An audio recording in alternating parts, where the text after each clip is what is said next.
লা লা লা লা লা লা লা লা লা লা লা। এই কে তুমি? আমার ঘরের ভিতর ঢুকছো কেমনে? এত দ্রুত ভুলে গেলে? আমি আবারও ফিরে এসেছি। কেমনে সম্ভব? তুমি তো মারা গেছো। তুমি ফিরে আসতে পারো না, তুমি চলে যাও।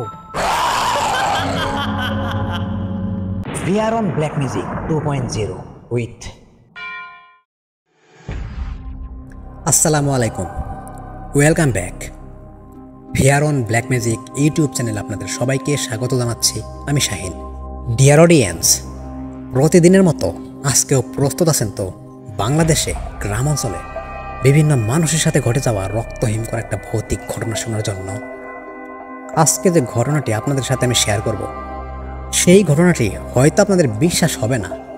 যখন শুনছি তখন আমারও বিশ্বাস হয় নাই, কিন্তু একটা লোক যেহেতু আমাকে ঘটনাটা শেয়ার করছে, এখন তাকে তো বিশ্বাস করতে হবে, তাই না?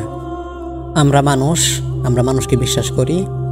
তো কাহিনীটা আমার খুব একটা বিশ্বাস হয় নাই, কিন্তু সে বলছে এটা সত্য ঘটনা, তো তার জন্য আমি শেয়ার করতেছি। কাহিনীটা শুনলে আপনারা বুঝতে পারবেন যে কতটুকু সত্য। এইরকম কাহিনী একটা আমি ভূত FM এ এক সময় শুনছিলাম, কিন্তু কাহিনীটা কিছুটা একই রকম, কিন্তু সেখান থেকে কপি করা হয় নাই।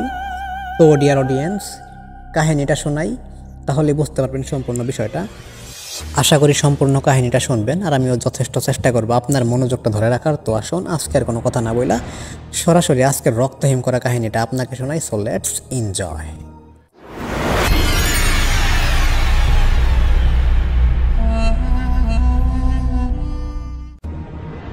আজকের এই কাহিনীটা একটু সাবধানতার সাথে আমি শেয়ার করবো, কারণ এই কাহিনীটা হয়েছে একটা হাসপাতালে। তো বুঝতেই পারতেছেন অনেক রিস্কের একটা বিষয়। তো এই কাহিনীতে কোনো কিছু শেয়ার করা হবে না। কাহিনীটা শুনছি দেখেই বলতে পারতাছি, না শুনলে বলতে পারতাম না, এটাই মেন কথা। তো কাহিনীটা যে লোকটা আমায় বলছে আমি ঠিক সেভাবে বলার চেষ্টা করি। সেই লোকটা সেই হাসপাতালে আপনার যে কি বলা হয়, ক্লিনারের কাজ করত। এখন সে যেহেতু ক্লিনারের চাকরিটা করত, সে তো পুরো হাসপাতালে মোটামুটি ভালোই এরিয়াগুলো চেনা জানা। তো সেই রকমই তার বর্ণনা অনুসারে খুব ছোট একটা ঘটনা। হাসপাতালের একটা কক্ষে 3 থেকে 4টা বেড আছিল। তো মানে বেড বলতে রোগীদের বেড, যেখানে রোগীদের শোয়ানো হয়। তো সেই রকমই একটা বেড, মানে একটা না, পাশাপাশি 3 থেকে 4টা বেড। তো প্রতিনিয়ত রোগী আসে। সেই লোকটা বলছিল যে 4টা বেড আছে। তো সেই 4টা বেডের মধ্যে 3টা বেডে সবসময় মানুষকে শোয়ানো হয়, কিন্তু একটা বেড সবসময় খালি থাকে। এখন এই বেডটা কি কারণে খালি থাকে তা সেও জানে না। তো সে একদিন খেয়াল করলো যে কোনো এক কারণে কোনো একটা রোগীকে হাসপাতালে আনা হয়েছে। আনার পরে সেই বেডে নিয়ে শোয়ানো হয়েছে। শোয়ানোর পর ঠিক পরের দিন সকালে সেই রোগীটা সেই বেডে মারা গেছে। তো সবাই মনে করছে এটা সাধারণ বিষয়, লোকটার হয়তো হায়াত ছিল না, তার জন্য মারা গেছে। তো সেই দিন কাইটা যায়। এর পরের বার আবারও এক সময়, মানে সেই লোকটা তো সেখানে চাকরি করে, বুঝেন তো, সে খেয়াল করে এখানে আরেকটা বৃদ্ধ লোককে এই বেডে এনে শোয়ানো হয়েছে। ঠিক এক রাতের মাঝামাঝি পরের দিন সেই লোকটা মারা যায়। এভাবে সে 5 থেকে 7টা মৃতদেহ দেখছে এই বেডটাতে। এখন কথা হইতাছে, এই বেডে এইরকম কেন হয়, অন্য অন্য বেডে এরকম কেন হয় না? তো একদিন রাতানুমানিক 2টা থেকে 3টা এরকম একটা সময়, যে বেডে এরকমের ঘটনাগুলো হয়, যে বেডে মানুষ মানে রোগী আসার পরে যে কোনো নর্মাল রোগী যদি আসে সেই রোগীও নাকি মারা যায়। তো একদিন একটা মানে সেই পাশাপাশি যে আরেকটা বেড ছিল, সেই বেডে একটা রোগী আসে, কিন্তু সেই বেডে সে যায় না। এবং সে এই বেড থেকে দেখতে পারে রাতানুমানিক 2টারও পরে একটা লোক সেই বেডে শুয়ে আছে। তখন সে ভাবতেছে এই লোকটা এখানে কখন আসলো। যেহেতু রাত মোটামুটি অনেক হয়েছে, তখন সে পরক্ষণে ভাবলো হয়তো আমি হয়তো ঘুমাইয়া পড়ছিলাম, তো এর মধ্যে হয়তো কোনো রোগী আসছে। তো রোগীর বর্ণনা হইতেছে সে মোটামুটি 35 অথবা 40 বছরের মাঝামাঝি।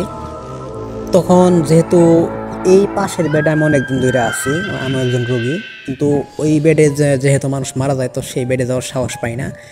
তো তাকে আমি বললাম, চাচা আপনি এই বেডে কেন আসছেন? এই বেডটা ভালো না, আপনি অন্য একটা বেড ব্যবস্থা করেন এবং হাসপাতালে নার্স যারা আছে, ডাক্তার আছে, তাদেরকে গিয়ে বলেন অন্য বেড দিতে, এই বেডটা কিন্তু ভালো না।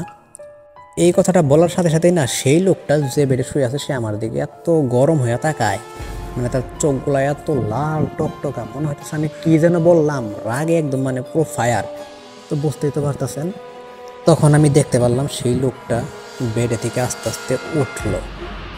ওঠার পর আমার কাছাকাছি আসতেছে, আসার পর সে আমার গলার মধ্যে একদম চাপ দিয়ে ধরে, ধরার পর বলে, একদম মুখ বন্ধ রাখবি, এই বেডটা আমার, এই বেডে আর কাউকে আমি শুইতে দিব না, এই বেডে শুধু আমি থাকি।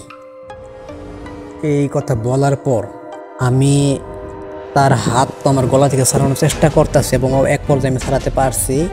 এত জোরে একটা চিৎকার করছি, চিৎকার করার সাথে সাথে সে আশেপাশে যে নার্স ছিল বা যে সমস্ত লোক থাকার কথা তারা সবাই চলে আসে। আসার পর আমি দেখি যে এখানে কেউ নাই, বেড ফাঁকা, রুম ফাঁকা, কেউ নাই, একদম শূন্যতা। এবং আমার সাথে পাশাপাশি আর একটা লোক ছিল, মানে আমাদের পাশে, মানে আমি যে বেডে আছি সেই বেডের পিছনের বেডে। তো তারপরে আমি বলি, এখানে বিশাল একটা সমস্যা আছে, এখানে আমি আর থাকা যাব না, সবাইকে সতর্ক করি। এখন কে কে মানছে কে কে মানে নাই তা আমি বলতে পারবো না। এখন কথা হইতেছে, আমি প্রথমে বললাম সেই ক্লিনারের কথা, ক্লিনারের কাছ থেকে এই কাহিনীগুলো শুনছি, অবশেষে আমি একটা রোগীর কাছে গেছি। এখন কথা হইতেছে, আমি এরকম উল্টাপাল্টাভাবে কেন কথাগুলো বললাম, কেন শেয়ার করলাম, মেন কথা হইতেছে প্রথমের কাহিনীগুলো শুনছি সেই ক্লিনার সেই লোকের কাছ থেকে, এবং দ্বিতীয় কাহিনীও শুনছি সেই লোকের কাছ থেকেই, কিন্তু সেই লোকটা ওই নার্সের ওই রোগীর কাছ থেকে শুনছে। তো ওই রোগীর তাকে এইভাবে বলছে। তো আমি এক কথাই মানে পুরো কাহিনী বলার চেষ্টা করছি। জানি না কেমন লাগছে, যদি ভালো লাগে অবশ্যই একটা লাইক হবে। বিশ্বাস হয়েছে কিনা বলতে পারবো না, কিন্তু বিশ্বাস আমারও খুব একটা হয় নাই, কিন্তু যেহেতু একটা লোকে বলছে তার জন্য শেয়ার করছি। তো ডিয়ার অডিয়েন্স, আজকে আর কোনো কথা বলবো না, বিশ্বাস করার না করাটা আপনাদের সম্পূর্ণ ব্যাপার। এই ব্যাপারে যদি এই ঘটনা আপনারা বিশ্বাস না করেন তাহলে আমার কোনো আফসোস থাকবে না, কারণ একটু অবিশ্বাস্য ঘটনা এটা। তো ডিয়ার অডিয়েন্স, আজকের মতো বিদায় নিচ্ছি, আসতেছে আগামীকাল একই সময় আবার রক্তহীন করা একটা ভৌতিক ঘটনা নিয়ে। তো সেই পর্যন্ত সবাই ভালো থাকবেন, সুস্থ থাকবেন এবং ফেয়ার অন ব্ল্যাক ম্যাজিক এই ছোট ইউটিউব চ্যানেলের সাথে থাকবেন। ধন্যবাদ।